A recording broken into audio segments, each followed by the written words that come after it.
भगवान की भक्ति में उन्होंने उनको पार किया, अथवा इसलिए 7 श्लोक लिखे होंगे, अथवा तो संगीत में 7 सुर होते हैं इसलिए 7 स्वर लिखे हैं, 7 श्लोक लिखे हैं। आप इनमें से जो भी समझे, बाबा तुलसी ने 7 श्लोक लिखे। पहले श्लोक में गणेश और सरस्वती को वंदन, दूसरे श्लोक में माँ जगदम्बा भवानी को वंदन, और अंतिम में पुराणों को भी वंदन किया है। नाना पुराण, इन सभी प्रकार के जो पुराण हैं उनको भी वंदन किया। तो हम मानसिक रूप से ही बाबा तुलसी चरणों में वंदन करते हुए बाबा तुलसी की एक सुंदर एक चौपाई। और पहले दिन में क्या है, बाबा तुलसी ने शुरू में वंदना ही लिखी है पूरी, किसी को छोड़ा ही नहीं बाबा तुलसी ने। दुर्गा काली भैरव भूत प्रेत डाकिनी साकिनी सबको वंदन किया है। तो आइए बाबा तुलसी की बड़ी सुंदर प्यारी चौपाई जिसमें बाबा तुलसी ने अपने गुरु को वंदन किया है। आइए हम लोग सभी अपने गुरु को प्रणाम कर ले हैं।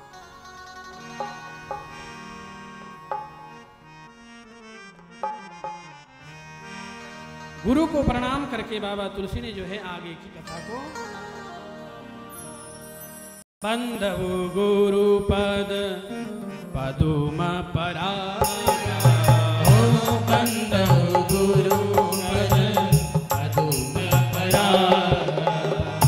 बंधु गुरु पद पदुम परागा, बंधु गुरु पद पदुम परागा।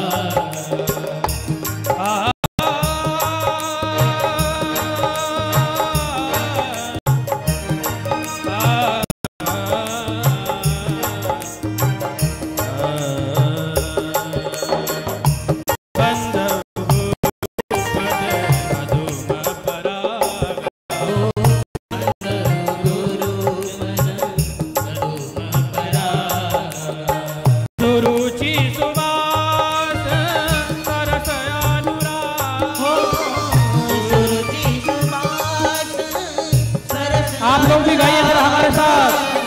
सुरुचि सुबास सरस अनुराग, सुरुचि सुबास सरस अनुराग, बंधु गुरु पद पदुम परागा, हो बंधु गुरु पद पदुम परागा।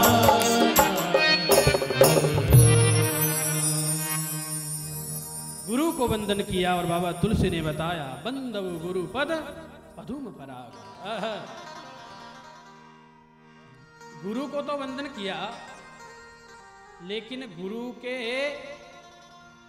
पदुम परागा, जरा बाबा तुलसी की कलम की तरफ जरा ध्यान देना। कितना बारीक देख करके चल रहे हैं बाबा तुलसी। हम लोग गुरु के एक तो माथे की पूजा करेंगे अथवा चरणों की पूजा करेंगे, लेकिन बाबा तुलसी ने यहां पर गुरु के चरणों की धूल को वंदन किया। गुरु के चरणों की धूल को वंदन क्यों किया है महाराज? देखो, जब आईना खराब हो जाता है, अभी तो न जाने कितने केमिकल आ गए हैं, एक समय था जब कोई केमिकल नहीं होता था, केवल माताएं आईने को साफ करती थी तो धूल का प्रयोग करती थी अथवा राख का प्रयोग करती थी।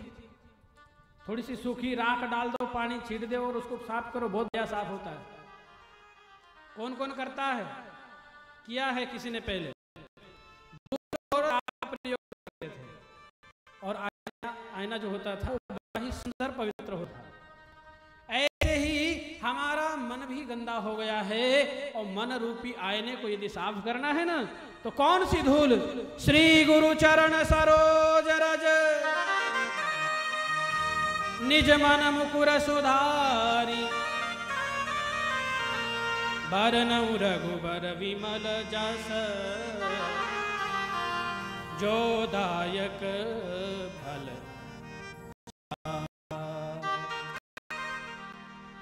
गुरु के चरण की धूल को उठाओ और अपने मस्तक पर लगाओ कल्याण हो जाएगा आपका महाराज। क्योंकि गुरु की कृपा से ही हमें सारी शक्तियां मिलती है। इसलिए बाबा तुलसी ने यहाँ पर गुरु को बन लिया और गुरु से आशीर्वाद लिया है। गुरु महाराज, मैं महान ग्रंथ लिखने जा रहा हूँ, मेरी बुद्धि शुद्ध हो महाराज, आपके चरणों की धूल को मैं मस्तक पर लगाता हूँ। इसलिए अपने गुरु को इंसान समझने की भूल नहीं करना चाहिए, क्योंकि इंसान कभी गुरु नहीं होता और गुरु कभी इंसान नहीं होता है। इसलिए गुरु को इंसान समझने की भूल कभी मत करना चाहिए। गुरु साक्षात परब्रह्म है। हम लोग क्या करते हैं, गुरु की कुछ कुछ लीलाओं पर हम ध्यान देने लग जाते हैं।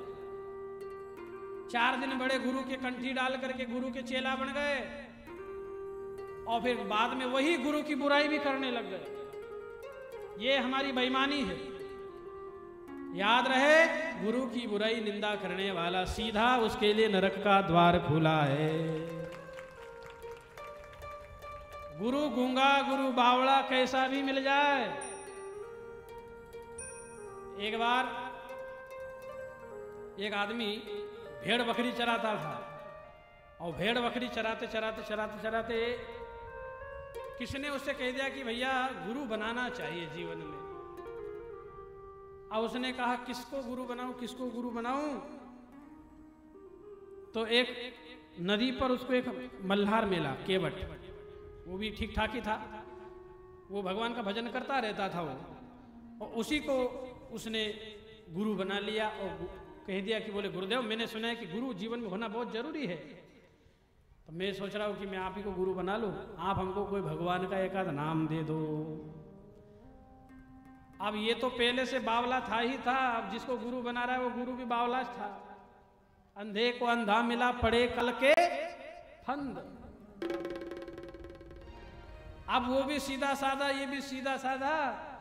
अब उसने सोचा कि अब उसको तो गुरु बनाने का शौक चढ़ गया कि मेरा गुरु बना रहा है, मैं तो बड़ा भारी, हाँ हाँ मैं गुरु बन जाता हूँ तेरा। बोले मंत्र दे देता हूँ। बोले दे दो महाराज। अब मंत्र क्या, उसको भी कोई आता नहीं था। उसने भगवान का एक नाम दिया उसको, सुना था किसी से कि भगवान का एक नाम गोपाल भी है, तो उसने कान में फूंक दिया, जा तू आज से गोपाल गोपाल जपना। अब महाराज ये तो था ही पहले से बहुत हुआ था, गोपाल कान में फुका लिया, चल बस भूलना मत नाम को, जो है इसी मंत्र का जाप करना। ये गोपाल गोपाल गोपाल गोपाल गोपाल चराते चराते गोपाल गोपाल ही चालू है इसका। अब इतने में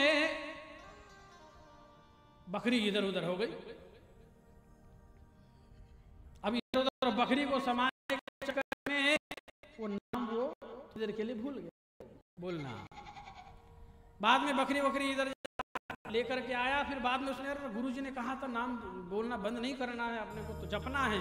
क्या नाम था, गो के ऊपर से ही था, गो गो गो, तो गो के ऊपर से क्या था, तो उसने गोपाल छोड़ दिया, गप्पू गप्पू चालू कर दिया। अच्छा अच्छा गप्पू गप्पू नाम था।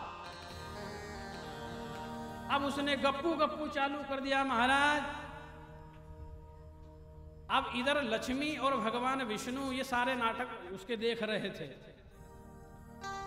भगवान ने, लक्ष्मी मैया ने कहा कि प्रभु इस दुनिया में मेरा ही चलता। भगवान ने कहा देवी तुम्हारा नहीं चलता, मेरा नाम चलता है। अच्छा, तो बोले कोई एक आध भक्त है आपका ऐसा?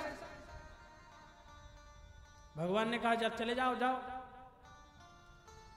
अब लक्ष्मी मैया जो है, ये जो था भोला भाला तो था ही, इसको भटकाने के लिए यहां पहले ही बोराया हुआ था। ये आया और मां लक्ष्मी इसको देख करके वहां से बैकुंठ से आई, और ये जो चल रहा था गप्पू गप्पू गप्पू गप्पू, इसका नाम चालू ही था, गप्पू गप्पू गप्पू। अब भगवान का नाम लक्ष्मी जी ने सुना कि ये तो गप्पू किसका नाम है भाई, किसका जप रहा है। तो किसी संत ने सुना ये बात, बोले गप्पू नाम जप रहा है, ये पागल हो गया है। अब जब ये घर पे जब आया और लक्ष्मी जी बुढ़िया बन करके आई है ये सारी भगवान के नाम की महिमा को देखने के लिए, अब जब ये घर में घुसा शाम के समय तो पत्नी ने देखा कि मेरे पति देव गप्पू गप्पू किसका नाम जप रहे हैं, गप्पू गप्पू। बोले ये भगवान का नाम है देवी। अच्छा, बोले भगवान का नाम है, मैंने तो कभी नहीं सुना कि गप्पू भी भगवान का नाम होता है। अब पत्नी कहीं गई, माता लक्ष्मी ने उसकी पत्नी का रूप लिया और बार बार बार बार बार बार उसको चिढ़ा रही है कि किसका नाम है, किसका नाम है। लक्ष्मी जी पत्नी के रूप में चिढ़ा रही है, किसका नाम है, किसका नाम है, किसका नाम है। बोले भगवान का नाम है देवी जी, भगवान का नाम है। बोले नहीं नहीं, भगवान का नाम कैसे हो सकता है, गप्पू भगवान का नाम नहीं। बोले मेरे गुरुजी ने मुझे दिया है ये गप्पू गप्पू गप्पू गप्पू भगवान। तू जा, बोले यहाँ से निकल, मैं भूल जाऊंगा ये नाम नहीं तो। बार बार लक्ष्मी जी पूछे कि किसका नाम है, किसका नाम है। माथा घूम गया, पैरे से बावला तो था ही, उसने कह दिया, पत्नी के रूप में थी तो उसने सीधा कह दिया, जा तेरे खसम का नाम ही गप्पू है। अब वो तो लक्ष्मी ही थी भाई, और खसम को पति कहते हैं। इस प्रकार से कह दिया। लक्ष्मी जी घबरा गई, राम राम, इतना खतरनाक चेला मिला है, मेरे ही पति का ये कर रहा है। कहने का मतलब सिर्फ इतना है मेरे भाई बहन कि भगवान का नाम गुरु के द्वारा कैसा भी मिले, श्रद्धा और विश्वास के साथ उसको जपने की आदत होनी चाहिए। हम लोगों की क्या श्रद्धा नहीं है, 4 दिन हनुमान जी के पास जाकर के माला जपेंगे, 4 दिन में फायदा नहीं हुआ तो फिर एक काम करो, भोले बाबा को पकड़ लो। हम लोग क्या करते हैं कि 4 दिन गुरु से कुछ मिला नहीं, फायदा नहीं हुआ तो गुरु की बुराई चालू। अरे वो, और इतने खुशी से निंदा करते हैं साधु संतों की। अरे वो बाबा की दाढ़ी तो नकली, अच्छा नकली, ऐसी बुराई करते हैं महाराज जैसे कि इसको खूब ही मसाला मिल जा रहा है। कहने का मतलब यह है कि गुरु के चरणों की धूल को मस्तक पर धारण करना चाहिए। दूसरी चौपाई में बाबा तुलसी ने जो है संतों को प्रणाम किया। आइए एक चौपाई में हम बाबा तुलसी की चौपाई के तरफ, आप लोग भी जरा तो हमारे साथ गाइए, समय पूरा हो चुका है। एक चौपाई गा करके अभी स्पर्श तो कर ही लिया है हमने, अब बाकी कल की कथाओं को कल लेंगे।